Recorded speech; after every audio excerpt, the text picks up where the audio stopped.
십자가의 대속을 눈앞에 둔 상황에서 예수 그리스도께서 제자들 향해 가시었던 바람은 어떤 것이었을까요? 당시 주님께서 제자들에게 기도하셨던 주님의 기도를 통해서 오늘날 이 시대를 사는 우리도 우리를 향한 주님의 마음은 어떤 것인지를 충분히 가늠할 수 있으리라 여깁니다. 우리의 마음을 주님 앞에 토로하는 것도 필요하지만 반대로 우리를 향한 주님의 마음을 우리가 깊이 좀 알아가는 것이 우선적으로 필요하리라 여깁니다. 요한복음 6장 39절은 오늘날 우리가 주님의 마음을 조금이라도 이해할 수 있도록 이렇게 기록하고 있습니다. 함께 보겠습니다. 나를 보내신 이의 뜻은 내게 주신 자 중에 내가 하나도 잃어버리지 아니하고 마지막 날에 다시 살리는 이것이니라. 주님은 성부 하나님의 뜻을 부각하시면서 택한 자녀들은 한 생명이라도 잃어버리지 않고 그 마지막 날에 온전히 부활에 참여할 수 있도록 그것을 바라보면서 오늘 우리에게 말씀하고 계신다는 것입니다. 누가복음 18장에는 우리가 잘 아는 부자와 거지 나사로 이야기가 기록되어 있습니다. 아무리 이 땅에서 부귀영화를 또 권세를 누린다 할지라도 부자처럼 그 영혼이 구원받지 못한다면 차라리 태어나지 않는 것만도 오다일 것입니다. 반면에 아무리 인생이 고달프고 힘들다고 할지라도 거지처럼 그 영혼이 구원을 받는다면 그 인생은 결코 헛되지 않을 것입니다. 우리 믿음의 사람들은 이 세상의 가치나 이 세상의 문화나 이 세상의 이념 그리고 이 세상의 흐름과 이 세상의 욕망에 속지 말고 참되고 영원한 가치 있는 것이 무엇인가를 생각하고 오직 복음을 붙들고 경건하고 거룩하게 살아야 할 줄 믿습니다. 그래야 저 천생에 대한 소망이 우리에게 있는 것이고 그런 사람들이 주의 사명을 감당하고 주님의 영광을 위해 살다가 영광 중에 주님 나라에서 영원한 생명을 누릴 수 있지 않겠습니까?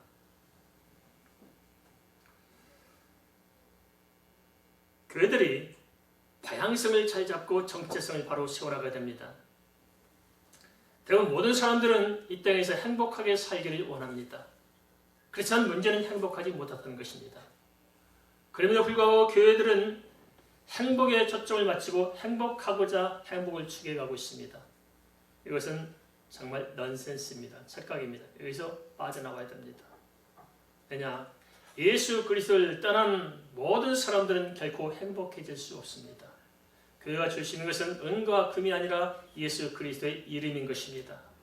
예수 그리스도의 이름 안에서 주님 안에 생명을 얻고 그 안에 들어갔을 때 우리의 이 세상의 모든 것은 그 안에 녹아지고 이 세상을 충분히 변화시키며 하나님의 영광을 드러낼 수 있도록 주께서 역사하시는 것입니다.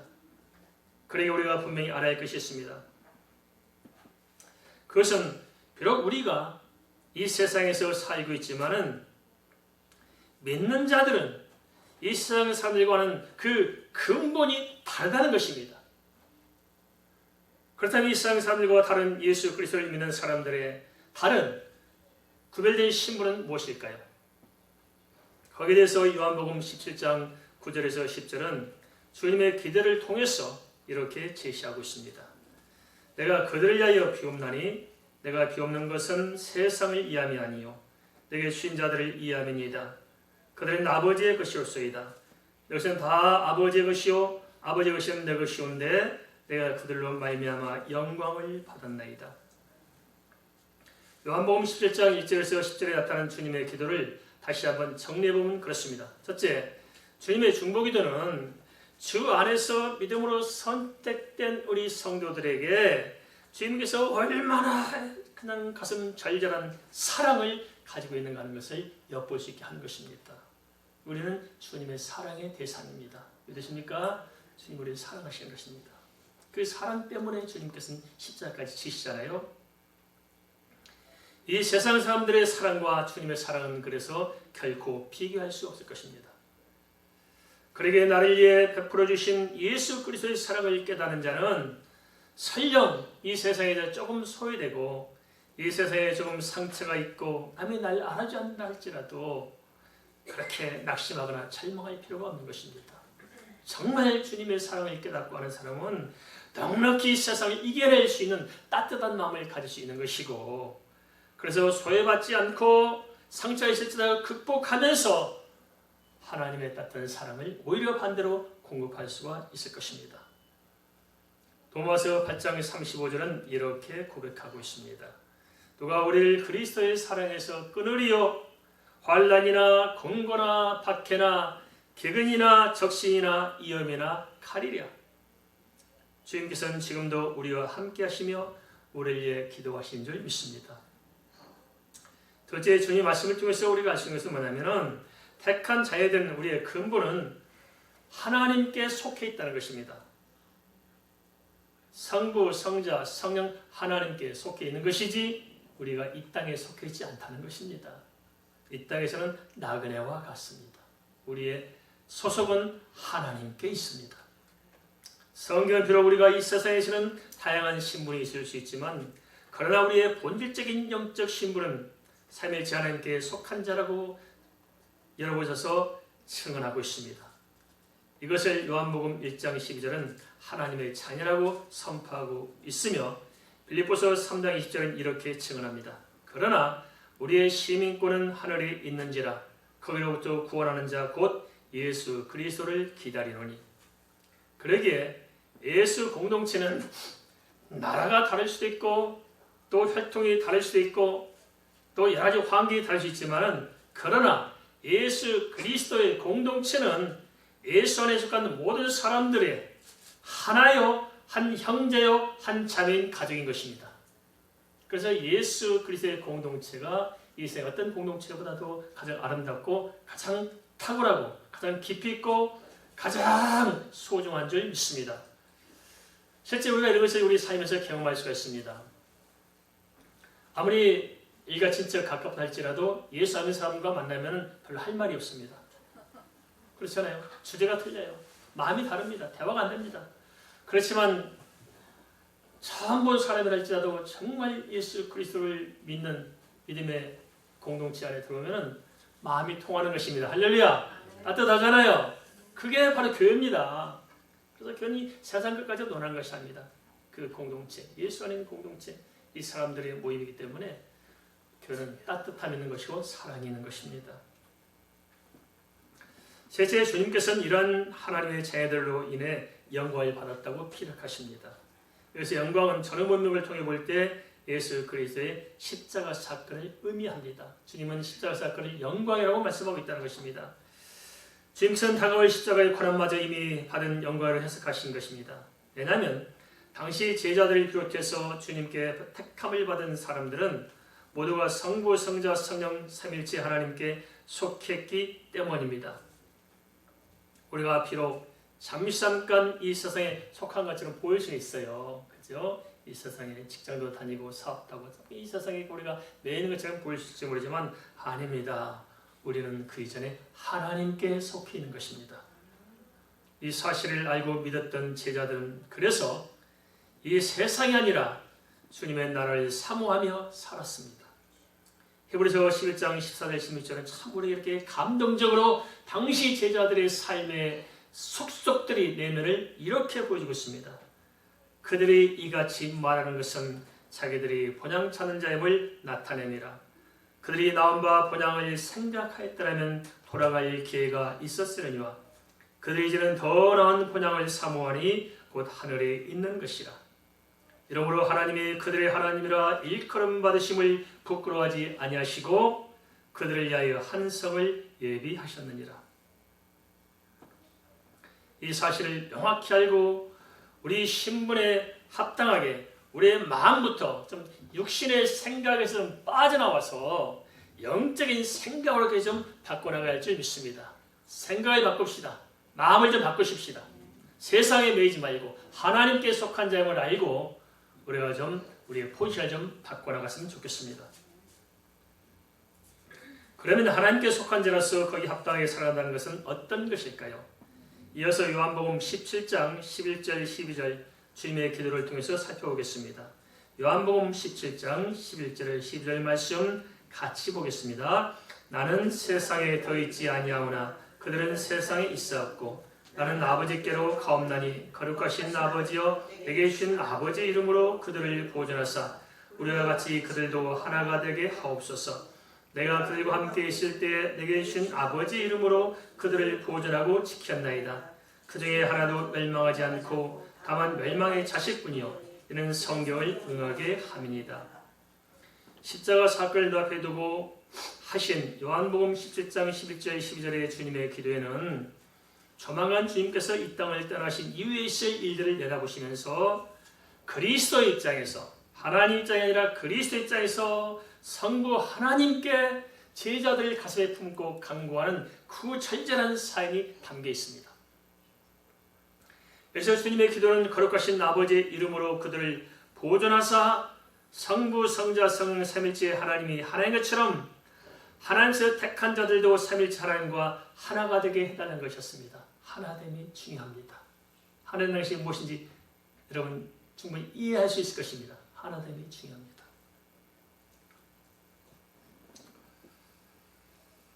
이를 통해 성경은 하나님께 속한 자들의 삶의 자리는 무엇인지를 간접적으로 제시하고 있습니다.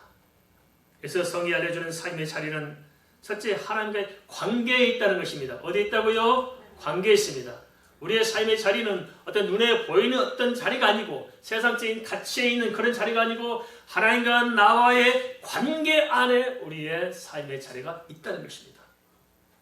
인간의 근본 문제는 죄의 문제라는 사실을 우리는 잘 알고 있습니다.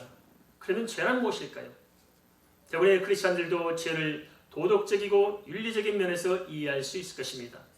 물론 도덕적인 윤리적인 기본을 벗어난 것도 죄지만은 그보다 앞서 성경은 그 죄의 문제를 어디서 잡고 있냐? 하나님과 인간의 관계 속에서 지금 죄의 문제를 말씀하고 있습니다. 에베소 2장 4절은 그래서 이렇게 계시하고 있습니다. 그는 우리의 화평이신지라 둘로 하나를 만드사 원수된 것 곧 증거에 막힌 담을 자기 육체로 허시고. 에베소 2장 4절은 예수 그리스도의 십자가를 하나님과 인간의 막힌 담을 헐고 관계를 회복시킨 사건으로 말씀하고 있다는 것입니다. 따라서 이런 관점을 고려할 때 하나님께 속한 합당한 삶의 자리란 무엇이냐? 그것은 하나님은 나의 하나님이 되신 것입니다. 그리고 나는 하나님의 백성이 되는 것입니다. 왜 다시 더 깊은 관계에서 내면을 이야기한다면 하나님은 나의 아버지가 되신 것이고 우리는 하나님의 자녀인 것입니다. 그래서 우리의 삶의 자리는 다른 데 있는 것이 아니고 우리의 모든 시간 우리가 어디에 있든지 우리가 무슨 일을 만나든지 어떤 환경 어떤 처지 어떤 형편일지라도 그 자리에서 하나님은 나의 아버지시고 나는 하나님의 자녀라는 이 명확한 고백 속에 우리의 삶의 자리가 있어야 한다는 것입니다. 이어서 둘째로 그러한 신분에 합당한 삶의 내용이 무엇이냐 할 때 그렇다면 우리가 하나님의 자녀로서 살아간다는 것이 무엇이냐 할 때 그것을 요한복음 17장 11절 12절은 거룩한 아버지의 이름으로 보존되는 것이라고 말씀하고 있습니다. 이것은 하나님 이름을 욕되게 하지 않도록 거룩하게 구별된 삶을 살아가는 것을 의미합니다. 누구나 축복을 찾고 행복을 구하겠지만 성도들은 앞서 하나님의 영광을 꿈꾸며 거룩한 삶을 사모해야 마땅합니다. 행복이 우선이 아니고 거룩하고 경건한 것이 우선입니다. 거룩함과 경건함이 주 안에 있는 것이 깨어지면 사실상 인간의 모든 것은 물거품처럼 허무할 수밖에 없기 때문입니다. 주님의 말씀을 떠난 모든 것은 우리가 알다시피 거짓에 불과하고 허망하지 않습니까? 우리는 세상의 흐름과 세상의 역사의 물꼬를 좀 바꿔내야 됩니다. 우리가 세상의 어떤 흐름, 세상의 역사의 물꼬에 휘말려서 같이 쓸려갈 것이 아니라 물줄기를 되돌려야 됩니다. 어떻게 되돌리냐? 그것은 영적인 관점에서 우리가 하나님 앞으로 돌이켜야 한다는 것입니다. 세상의 물꼬를 하나님께로, 세상의 역사를 하나님께로 돌이킬 때 그 사람이 그 시대의 역사, 그 시대에서 그 사람이 바로 역사의 주인공이 될 것이고 그런 사람이 하나님의 큰 일을 감당할 것입니다. 데살로니가전서 5장 1절 3절은 이렇게 경고하고 있습니다. 형제들아, 때와 시기에 관하여는 너에게 쓸 것이 없음은 주의 날이 밤에 도둑같이 이를 줄을 너희 자신이 자세히 알기 때문이라. 그들이 평안하다 앉아달 그때에 임신한 여자에게 해산의 고통이 이름과 같이 멸망이 갑자기 그들에게 이르르니 결코 피하지 못하리라. 오늘 우리는 데살로니가전서 5장 1절 3절에 제시하는 그대로 예수 그리스도의 재림을 지금 우리는 눈앞에 두고 있습니다. 지금은 그야말로 자다가 깰 때입니다. 우리가 잘 봐야 됩니다. 지금 역사의 시점이 지금 어디에 와 있는지를 우리가 알아야 됩니다. 세상은 평안하다, 안전하다. 정치, 경제, 사회, 문화, 인권 모든 면에서 뭐가 좀 잘 돌아가는 것처럼 보입니다. 안정되어 있는 것처럼 보이고 평안한 것처럼 보입니다만은 그러나 영적인 깊이를 우리가 놓쳐서 안 됩니다. 영적으로 바라보면은 반대로 지금은 우리가 최악의 상황에 직면해 있다는 것을 알아야 됩니다. 주님 모실 때가 임박해 가고 있습니다. 요한복음 10장 11절 12절에 거룩한 하나님 안에서 보존을 해달라는 주님의 기도는 우리가 주 안에서 거룩한 삶을 살아내도록 지켜달라는 것입니다. 이게 지금 현재 우리에게 중요한 것이 아닐까요? 성령께서도 첫 번째 사역은 구원 사역입니다. 구원받은 성도들에게 요구하는 것이 무엇일까요? 그 다음 중요한 것은 거룩한 하나님의 자녀로 주님 안에서 살아가는 것입니다. 거룩함, 경건함, 우리 인격과 삶의 변화를 하나님께서는 요구하시는데 교회는 그것을 던져버린 지 오래입니다. 그걸 되찾아야 합니다. 정말 우리는 거룩하게 살고 있습니까? 경건하게 살고 있습니까? 예수 믿는 사람들 믿을 수 있습니까?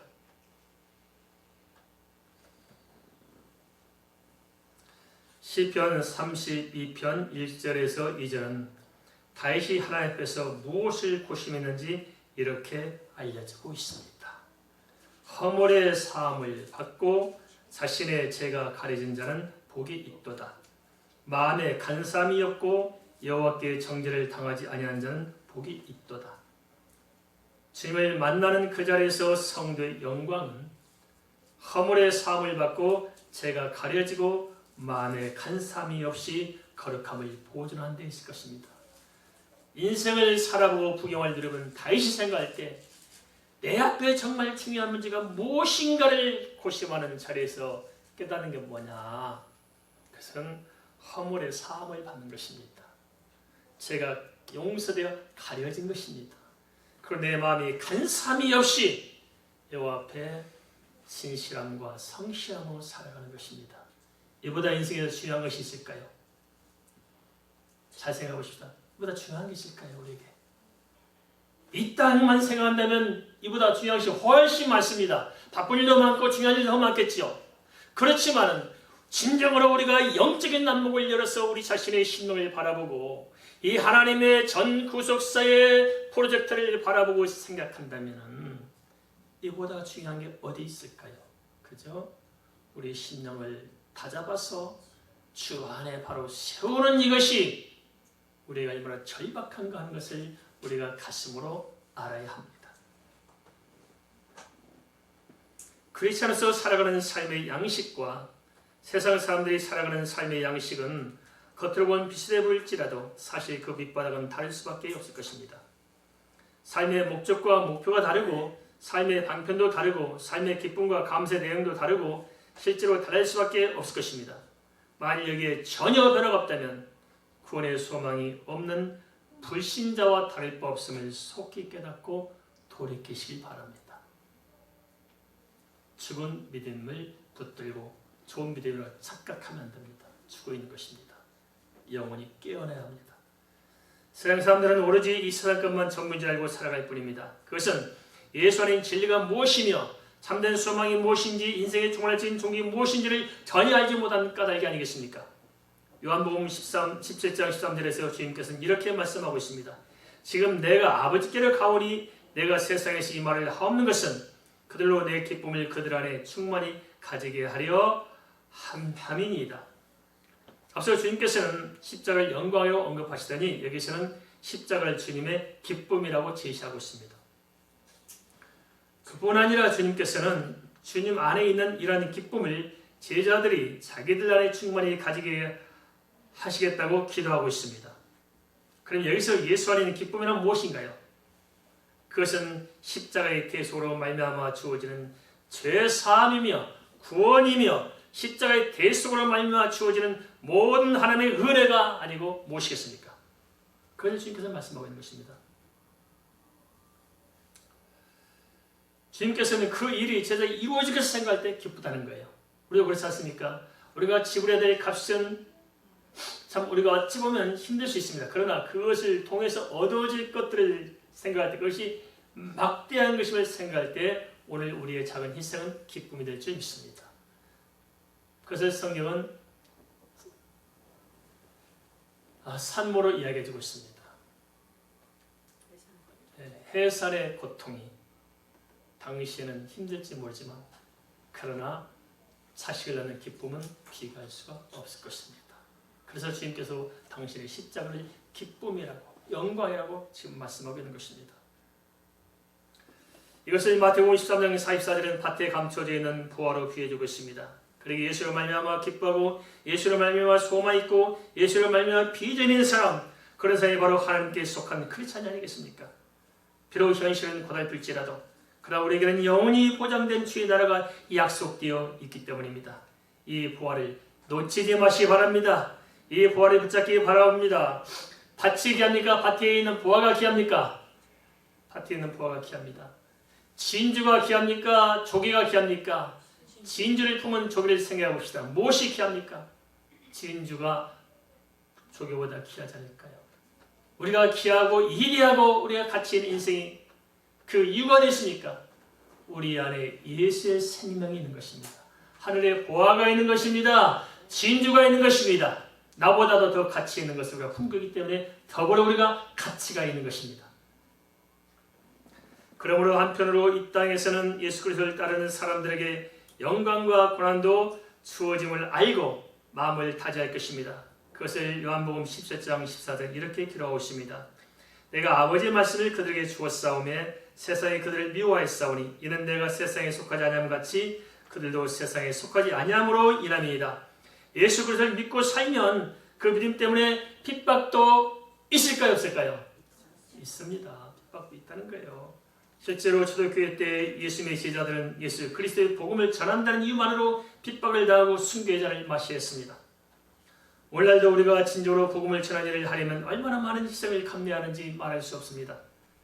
예수 믿는 믿음 때문에 손해본 적이 없고 예수 믿는 믿음 때문에 고난을 겪어본 적도 없고 예수 믿는 믿음 때문에 내가 양보한 적도 없다면 그런 사람들은 진짜 내가 예수 믿는 사람인가 한 번쯤 생각해 봐야 합니다. 안 그럴까요?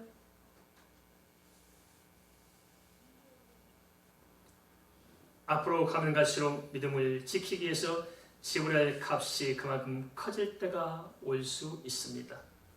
주님께서 이 점을 내다보시면서 성부 하나님께 기도하셨는데요. 그 기도대로 제자들은 결국 믿음을 지켜냈습니다. 우리도 어떤 경우 올지라도 끝까지 믿음을 지켜낼 수 있을 줄 믿습니다. 어떻게 하시겠습니까? 믿음 지키겠습니까? 타협하시겠습니까? 지켜내십시다. 할렐루야. 믿음만은 포기하지 마십시다. 지켜내십시다. 로마서 8장 17절은 이렇게 요청하고 있습니다. 자녀이면 또한 상속자 곧 하나님의 상속자요 그리스도와 함께한 상속자니 우리가 그와 함께 영광을 받기 위하여 고난도 함께 받아야 할지니라. 믿음의 영광이 이르기 위해서는 고난도 받아야 한다고 말씀하고 있습니다. 그러므로 마음을 좀 단단히 붙드시기 바랍니다. 두려워하지 마십시다. 단단히 붙드십시다. 하지만 반면에 로마서 8장 18절은 또 이렇게 말씀하고 있습니다. 생각하건대 현재의 고난은 장차 우리에게 나타날 영광과 비교할 수 없도다. 할렐루야.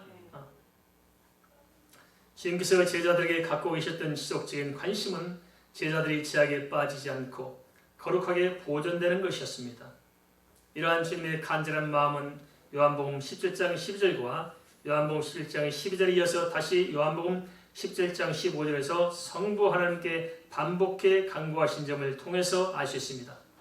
요한복음 17장 15절을 같이 보겠습니다. 요한복음 17장 15절 같이 봅니다. 내가 비옵는 것은 그들을 세상에서 데려가시기를 이함이 아니요 다만 악에 빠지지 않게 보존하시기를 이함이다. 거룩함을 지켜낸다는 것은 결코 쉬운 일 아닙니다. 치열한 영적 전투라 할 수 있습니다. 누구나 공감하시겠지만 결코 쉬운 일이 아니라는 것입니다.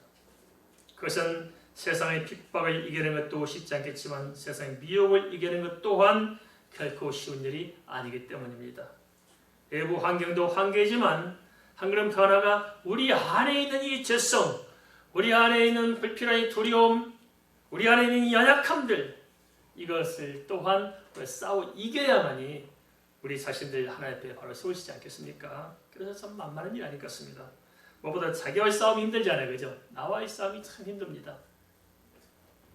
그러나 무엇보다도 배후에서 틈을 노리고 파고드는 사탄의 치밀한 역사를 분별하고 제압하는 것은 만만치 않다는 것을 우리가 잘 알고 있습니다.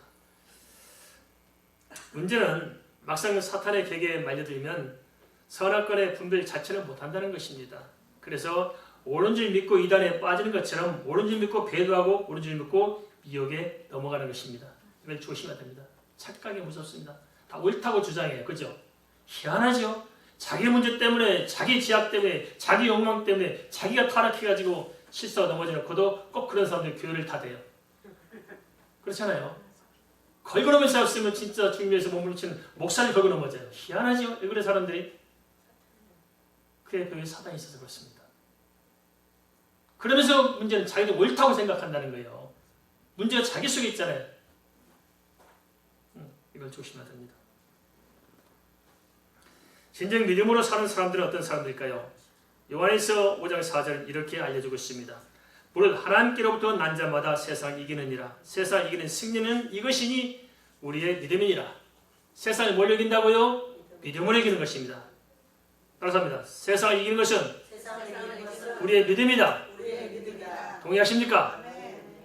참된 믿음의 사람들은 영적 전투의 현장에서 온갖 위협과 환난을 이기며 죄에 물들지 않고 끝까지 승리하는 사람들임을 기억하시기 바랍니다.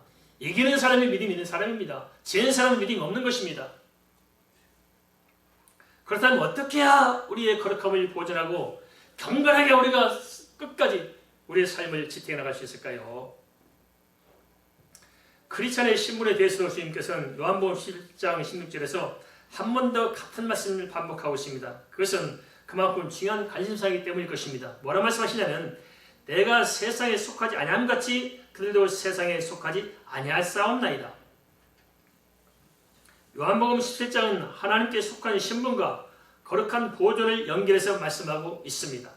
그것은 하나님께 속한 자의 거룩함은 이 세상의 거룩함과는 차원이 다른 영적으로 신령한 거룩함이 따로 있다는 것입니다.